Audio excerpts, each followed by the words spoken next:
So my buttons are 1/2 inch. They don't have millimeters on this one, but they're 25 millimeters to 1 inch. So I figured 12 millimeters would be about right. So when you do a 12 millimeter button on my machine over here, it'll make a 14 millimeter buttonhole. So I do a sample, and I quite often will use my burning at home only because it will let me open the opening a little bit wider, but it goes through very nicely. And I have a, what do they call those things? The, you know what I'm talking about? Where you, the razor yeah, kind of thing. Yeah. Scalpel?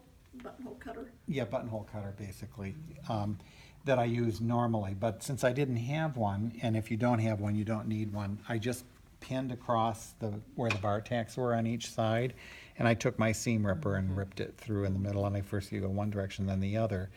So, and I also at home, and I don't have it with me, but I take seam sealant and I just go over that, because if for some reason you stitch, you cut one of those little things, you don't want them going all over the place. But anyway, so that's a nice buttonhole. That will work fine for this. Do you use Freight Check or do you use? That's Freight Check, that's what I'm making. Barb Wright said there was another brand that doesn't make it as hard. Free block. Okay. Because Free Check got smart. Okay. And left it to Free block.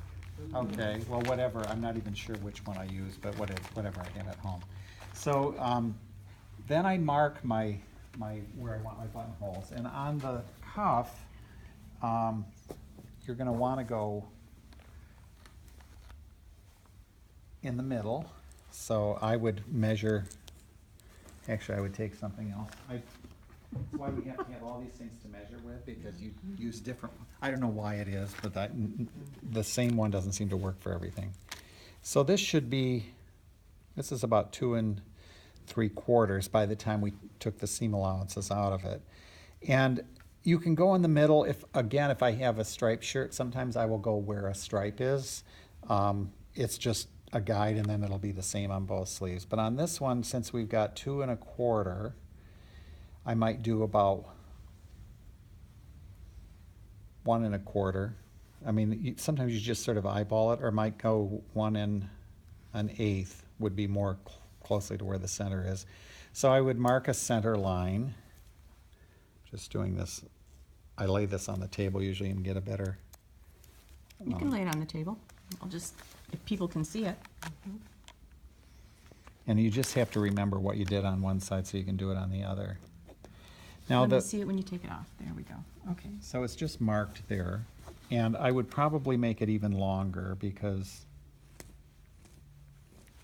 you just want to be able to see it good. Now this is a 1/2 inch. I love these. This is from Nancy's Notions. I love this for buttonholes, and that's about all I ever use it for. But so your buttonhole should end about a 1/2 inch from the end of the shirt, and then when I have a buttonhole in there, I will go, and because this is going to have, the tension is going to be to pull it apart, the button is going to ride pretty close to the end. So I will take chalk and go through to the underside and just make a little dot, and then I know that's where I want to sew my button on. When I'm going over to the front here, I measured, and that, again, we thank the quilters for all these wonderful tools. I usually use the big one.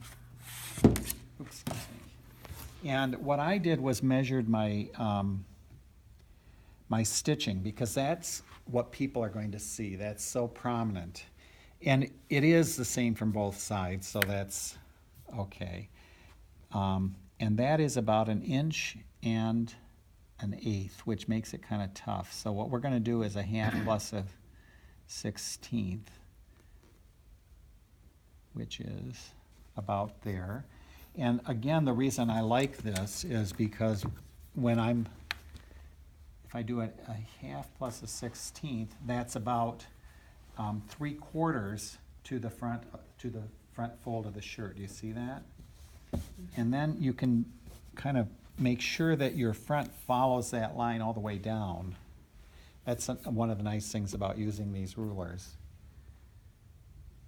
And I just messed up here. And then I just chalk the line down.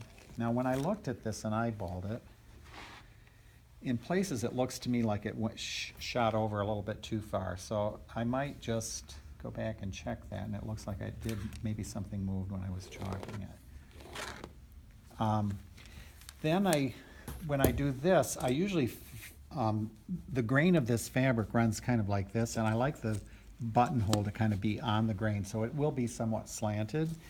And I like to have the front edge of the buttonhole just a little past center front, because again, if I ever did button it, and I never almost do, but sometimes when you're hanging it on a hanger, you want it to hang right.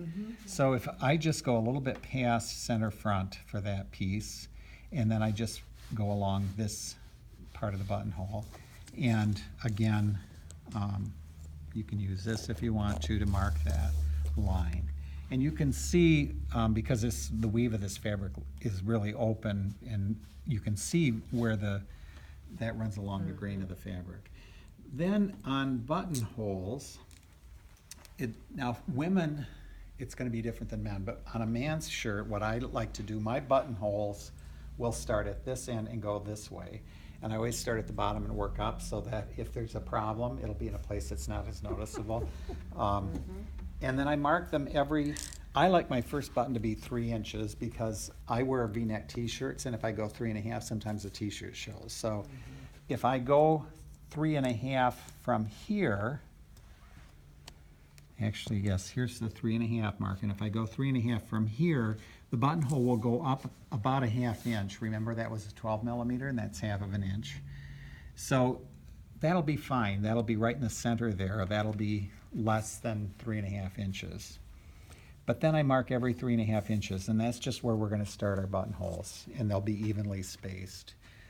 So we have this button plus 6 more on the front placket, and then 8 and 9. So that's 7, 8, and 9, and that's the 9 buttons that you normally would have on a shirt. And then you want to see me actually do this.